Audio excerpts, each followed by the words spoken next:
Lesson 3, Water and Soil. What are the features of the soil used to create shapes?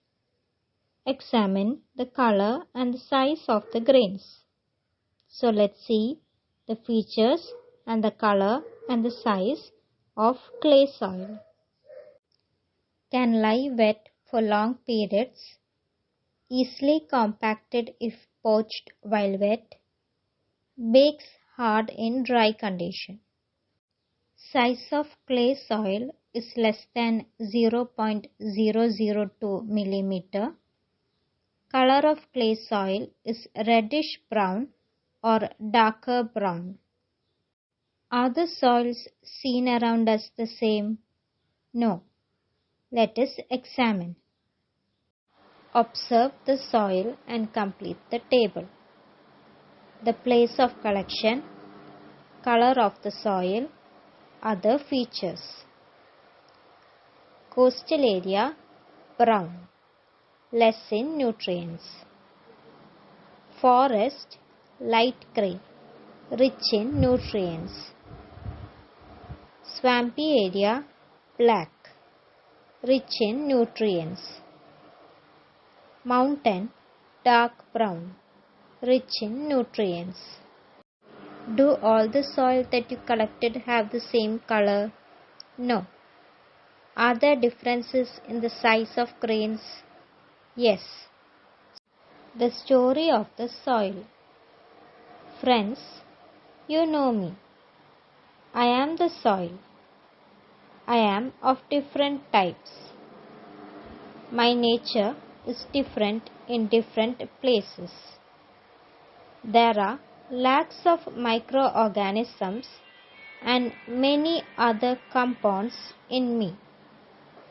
I became like this through thousands of years of continuous biological and non-biological processes.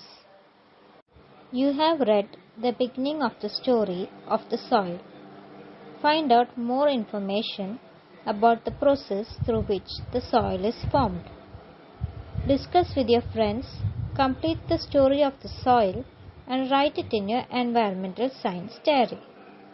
So let's learn the story of the soil. Soil is formed through thousands of years of continuous organic and inorganic activities. There are several factors involved in it.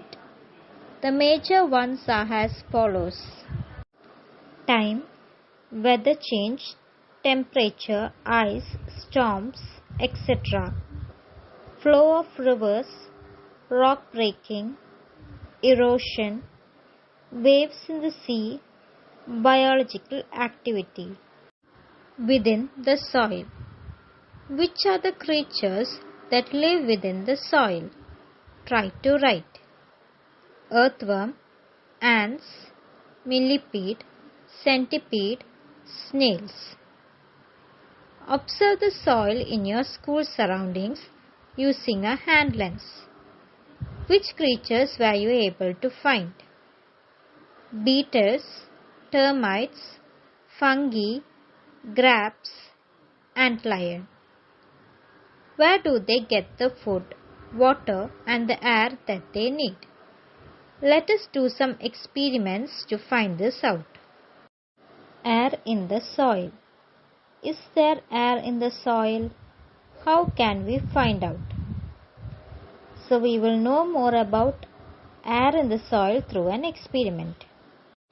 Materials needed: glass, water, dried clumps of soil. Experiment method: take a glass of water and put some dried clumps of soil in it. Observation: air bubbles from the dried clumps rise above the water in the glass.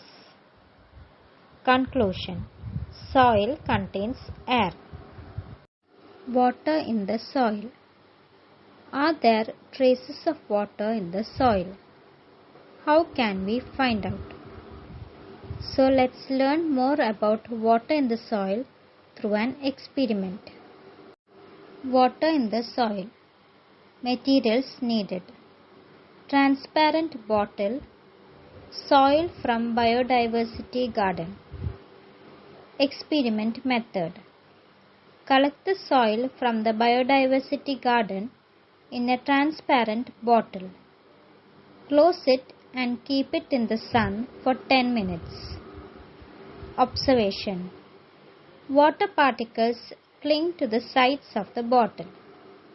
Conclusion. There is presence of water in soil.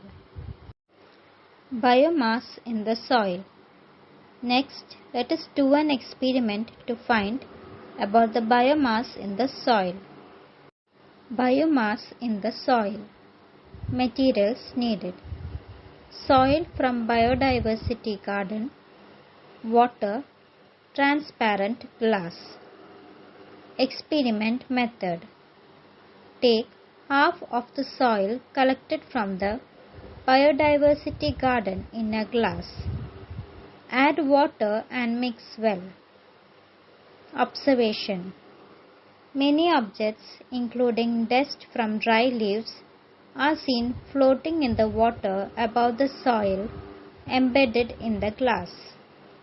Conclusion. Soil contains biomass. Biomass includes dry leaves, parts of stem, remains of creatures, etc. Plants grow abundantly in soil rich with more biomass. Soil with biomass is the food of earthworms. Where is the soil with more biomass in your home surroundings?